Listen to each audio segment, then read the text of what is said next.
Hi sir. Good day.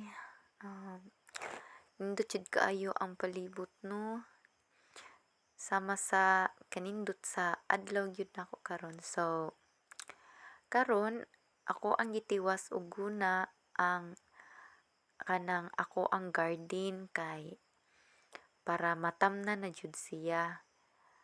As you can see po na kanang paspas siya kay gi-time lapse lang na ako kay kanang storage na jud kay akong cellphone.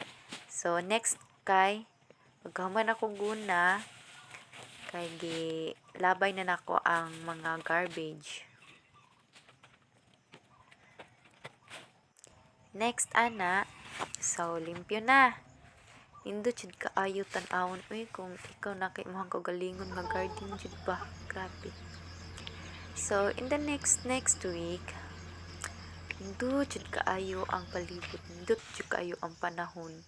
Lami jud na jud kay tanan ipananom.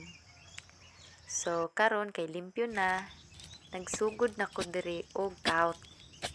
I'm start digging na. After ana pila ka minuto, sige na kog count.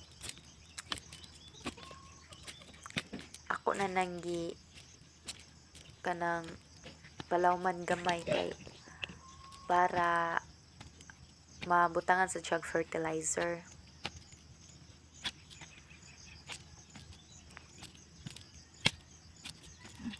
Nindot jud kaayo ang mag-garden kay you can gain a lot of kanang veggies like naadyo yung mga benefits so that nga duwa jud ko nagmahay nga naka activity og garden. So next kay magkuha ko og loam kay mo ni siya gigamit nako pag kanang butang sa ko ang seeds pagpatubo. So after na ko kuha sa loam, ako nang gidala balik sa akong garden. Next kay ako ang gibutangan ang yuta, ang katong lungag. Ako na siyang gipuno sa loam para tambok ang tanom. Kay instead of fertilizer, wala man koy fertilizer, so nagamit na lang ko og loam sir.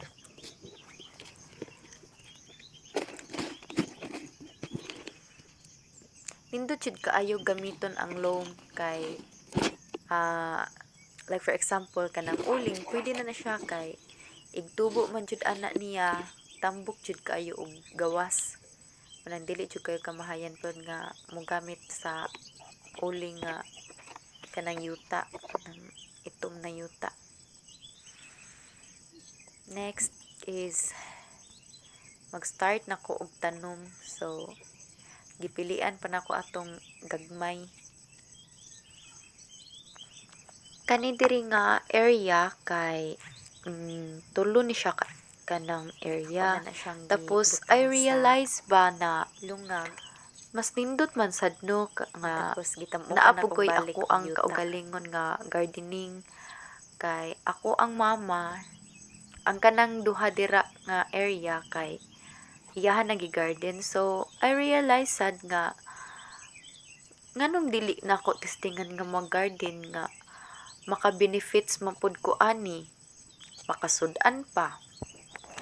So that's why nga thankful ko nga nadyo activity about gardening kay dako sad kaayo ning tabang sa ato. Makakwarta pa ka, makakaon pa ka. Daghan kaayog benefits nga mahatag sa atoa. And thankful pud kaayo ko ni Lord na maayo pud taon kaayo ang panahon jud ani nga adlaw. So after that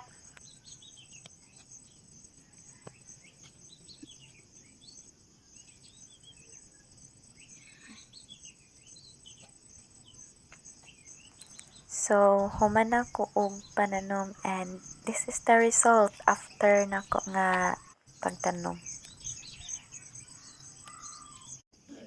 So, after na akong pananom, ako anan siyang gibubuan para dili siya malaw sa init. And mao na ni ang last na akong gibuhat. Then everyday morning and hapon, morning and PM kay ginabuhat na ko ni Permi.